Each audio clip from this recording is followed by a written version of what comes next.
खाने पीने का हमारे ऊपर सीधा इफेक्ट पड़ता है। वो इफेक्ट इतना सीवियर हो जाता है कि हमें इनफर्टाइल भी कर सकता है, हमें ईडी भी दे सकता है, हमें प्री मैच्योर इजैकुलेशन भी दे सकता है। जब हमारी बॉडी स्ट्रेस में जाएगी तो इरेक्टाइल डिसफंक्शन आएगा। जब हमारी बॉडी स्लीपलेस में जाएगी तो भी इरेक्टाइल डिसफंक्शन आएगा। अगर हमारी डाइट ऐसी रहेगी उसकी वजह से भी हमें ईडी आएगा। धीरे धीरे आपकी 10 mg से 20 mg कब हो जाएगी और 20 से 50 mg कब हो जाएगी ये भी आपको पता नहीं चलेगा।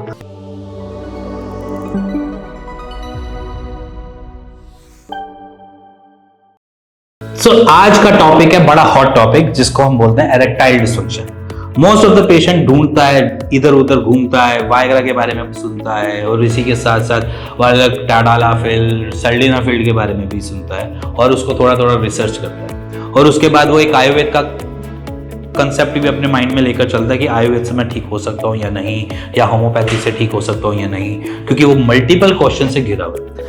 आज मैं डॉक्टर हिमांशु धवन आपको दोस्त की तरह बताने आ रहा हूँ कि एक्चुअली में क्या चीज आप लो जिसकी वजह से आपकी ईडी सॉर्टेड हो जाए। क्योंकि मोस्ट ऑफ द पेशेंट को क्या होता है कि ईडी मेरी ऐसे ठीक हो जाए, बट मैं आपको एक गारंटी दे रहा हूँ, अगर आपको ऐसे ठीक करनी है तो आपने बहुत सारी ड्रग्स आपने वैसे ही रिसर्च करनी होगी। जैसे कि अभी मैंने नाम लिए बहुत सारे, सल्डेनाफिल, टैडालाफिल के, आप उसको ऐसे तो कर सकते हो बट वो आपको लॉन्ग टर्म में बहुत इश्यूज देने वाले हैं। वो कैसे? ब्लड प्रेशर के पेशेंट सबसे पहले आप ही बनेंगे और इसी के साथ साथ आपको कॉम्प्लिकेशंस अलग मिलेंगी। धीरे धीरे आपकी 10 mg से 20 mg कब हो जाएगी और 20 से 50 mg कब हो जाएगी ये भी आपको पता नहीं चलेगा, क्योंकि आपकी बॉडी को क्या हो जाएगा, यूज टू प्रोसेस में फंस जाएगी। मतलब कि आप एक टैबलेट खा रहे हो और उसी से ही इरेक्टाइल हो रहा है ऐसा बॉडी आपको बताने लग जाती है और आपका मेंटल उस पर काम करना चालू कर देता है, जिसकी वजह से हमारी हमेशा डोसेज बढ़ती रहती है। तो इसीलिए हमने किसी के ऊपर निर्भर नहीं रहना, हम उसको खुद से ठीक कर सकते हैं। उसके लिए हमें बहुत सारे थोड़े बहुत लाइफस्टाइल चेंजेस करने पड़ सकते हैं, थोड़ी बहुत एक्सरसाइज को हम अपनी स्ट्रेंथ बना सकते हैं, इसी के साथ जो कुछ सप्लीमेंटेशन जो हमारी रिक्वायर्ड है उसको हम पूरा कर सकते हैं। तो सबसे पहले मैं बात करता हूँ कि एक्सरसाइज में आपने क्या करना है। सबसे पहला स्टार्ट करते हैं एक्सरसाइज से, क्योंकि एक्सरसाइज बहुत मेजर चीज है। इसमें आपने हर बंदे से कहीं ना कहीं किधर से सुना होगा कि कीगल एक्सरसाइज बहुत कारगर है, और एक्चुअली में कीगल एक्सरसाइज बहुत काम करती भी है। तो कुछ पोस्चर्स मैं आपके सामने स्क्रीन पे दिखा रहा हूँ जो मैंने ही कर रखे हैं, आप प्लीज उनको देखो, आप वैसे थोड़ा सा दोहराने की कोशिश करो। अगर नहीं हुआ तो प्लीज कमेंट करके बताना, मैं आपके लिए स्पेशल ईडी के ऊपर आपके लिए वीडियो जरूर लेकर आऊंगा एक्सरसाइज के लिए। पहले आप ये पोस्चर्स देखो और फिर उसके बाद मेरे को कमेंट करो। अब आपने शायद ये पोस्टर देखे होंगे, जाने होंगे, तो प्लीज इसको आज से दोहराना स्टार्ट कर दो। ये पहला पॉइंट। अब रह गया सेकंड पार्ट, लाइफस्टाइल का।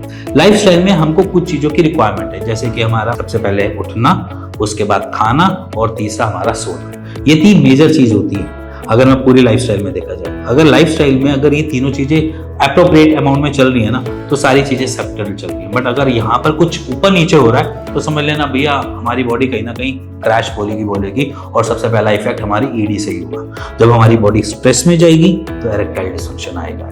जब हमारी बॉडी स्लीपलेस में जाएगी तो भी इरेक्टाइल डिसफंक्शन आएगा। अगर हमारी डाइट ऐसी रहेगी उसकी वजह से भी हमें ईडी आएगा।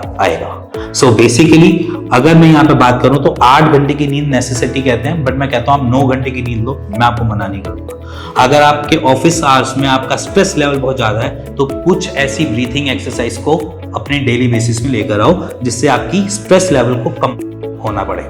इसी के साथ साथ अगर आप कुछ ऐसी एक्टिविटी में रिलेट करते हो जहां पर पूरी की पूरा 8 घंटे या 9 घंटे आप वर्किंग कंडीशंस में बैठे हो और जिसकी वजह से स्ट्रेस हो रहा है, तो जब भी आप मेट्रो या कहीं पे भी ट्रैवल कर रहे हो तो प्लीज गाने सुनो, अपने आप को एंटरटेन करवाओ और जितना हो सके जितनी आप नॉर्मली भड़ास निकाल सको।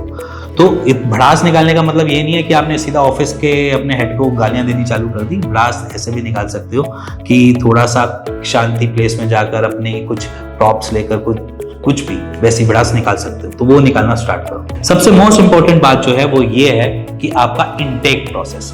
देखो बेसिकली क्या होता है, इनटेक में हम बहुत सारी चीजें इनटेक करते हैं ड्यूरिंग अपने office hours, during dinner, during her जगह हम कुछ ना कुछ खाते पीते रहते हैं। बट खाने पीने का हमारे ऊपर सीधा इफेक्ट पड़ता है।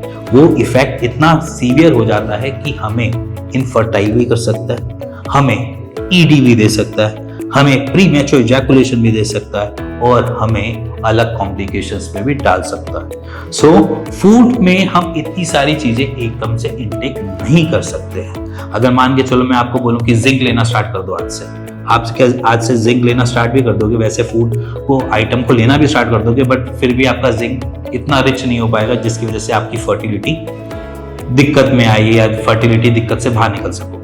तो यहाँ पर हम क्या करेंगे, जैसे जिंक है, जिंक को इनटेक करेंगे। जिंक को इनटेक करने के लिए सप्लीमेंटेशन पे जाएंगे, और जैसे अश्वगंधा जैसी हर्ब्स है उसको इनटेक करेंगे जो हमारी टेस्टोस्टेरोन को बूस्ट करेगी।